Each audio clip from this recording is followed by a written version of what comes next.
Welcome back, everyone. Multiculturalism is a wonderful thing. It allows us to move closer to a world without borders, closer to utopia.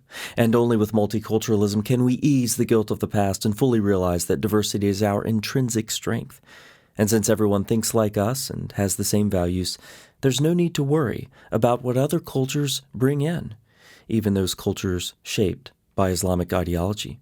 And there's no need for newcomers to assimilate. Just open the borders wide and sit back and bask in your self-congratulatory light and keep your daughters inside at night. However, in spite of the inherent virtue of multiculturalism, I see other sentiments expressed on this very channel. A quick word search targeting comments in Europe came up with these. This comment refers to an imam hate preacher from one of my previous videos and says that people who speak about the dangers of these imams are labeled hate mongers. People warning others are banned from entering European countries to speak because somehow speaking against hate teaching and preaching is hateful and a risk to national security. Meanwhile, the hate preachers who talk about murdering Jews and the kuffars are protected by freedom of speech and considered peaceful. Won't be long until the extreme values of Islam are being preached in central London's upcoming Leicester Square Mosque. Do you also remember after Ariana Grande's performance, the Manchester bomb happened by an illegal immigrant Muslim in London? This person describes their journey about learning Islam complete with anti-Semitism, taqiyya, and the attitude of Islam toward non-Islamic people and how they subjugate them, as well as jizya and dhimmis.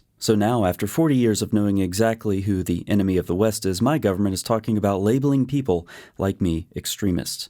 At the same time, we have stupid kids, communists, and their terrorist handlers marching in London every weekend in support of Gaza and Hamas. Tens of thousands of illegal immigrants arrive in small boats from Islamic countries on our southern shores and are given shelter despite their hatred for our culture. We are idiots. They have their hands on our throat, but we don't see it. The West deserves to fall. 10 years ago, we lived in a nice part of South London. Now it's a complete orifice through which feces passes. So it would seem that the European doors of multiculturalism are opened wide, in part, to Muslim countries with what some would say are predictable results, including this one. Islamic terrorism is on the rise in Europe. This Wall Street Journal article is worth quoting at length. Authorities in Europe say they have foiled several terror plots, some involving suspects posing as refugees, raising alarm about a growing array of threats from extremists. In one previously unreported investigation last December, police in Austria and Bosnia arrested two separate groups of Afghan and Syrian refugees who carried arms and ammunition, including Kalashnikov assault rifles and pistols. Investigators found pictures of Jewish and Israeli targets in Europe on some of the suspects' mobile phones, which they suggested were motivated by Israel's war against Hamas in Gaza. This followed the arrest late last year of a group of Tajik nationals suspected of planning attacks on the Cologne Cathedral in Germany and St. Stephen's Cathedral in Vienna around Christmas.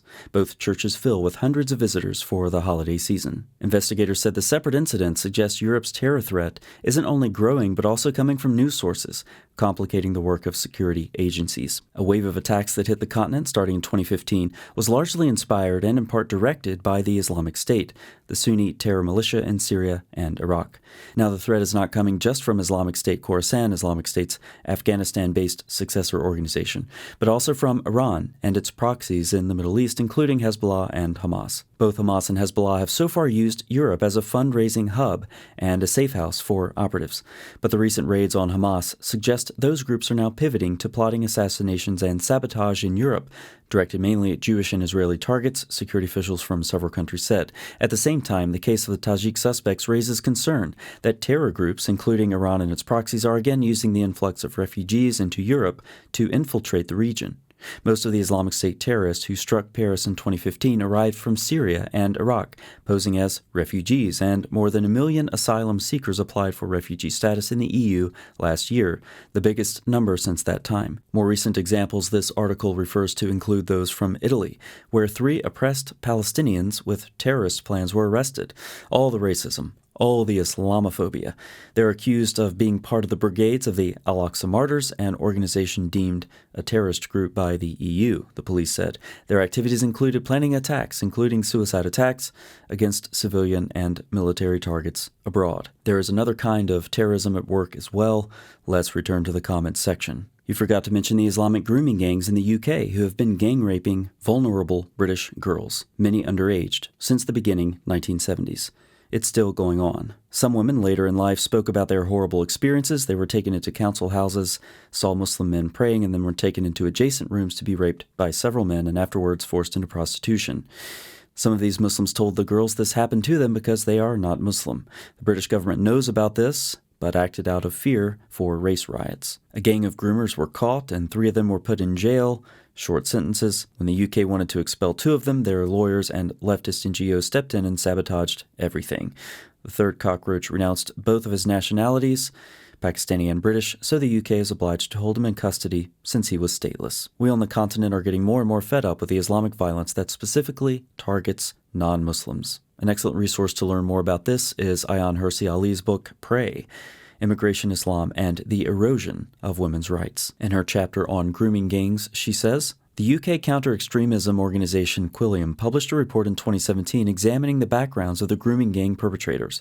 Of the 264 convicted, 84% were Asian, 8% black, 7% white, and 1% of unknown ethnicity. In Great Britain, it should be noted that Asian refers principally to people from South Asia, including India, Pakistan, and Bangladesh, rather than from China or Southeast Asia. The 59-year-old ringleader of the Rochdale grooming gang told victims that girls as young as 11 had sex, quote, in my country. In Bristol, another told a victim it was part of the Somali culture and tradition for girls to have sex with his friends. A Rotherham perpetrator recited the Quran as he beat his victim. I have an idea what verse he could have been reciting. Judges in both the Telford and Keighley grooming gang cases noted the lack of remorse of the men convicted. On the stand, the men were contemptuous, disrespectful, and arrogant, and viewed their victims as worthless objects that they could sexually misuse and cast aside. The heads of organizations that were supposed to protect the vulnerable warned that revealing the ethnic backgrounds of perpetrators would fuel racist attitudes. It was this fear of appearing racist that provided cover for the grooming gangs. In Professor Alexis Jay's report on the Rotherham grooming gangs, local government staff described their timidity about exposing the ethnicity of the perpetrators.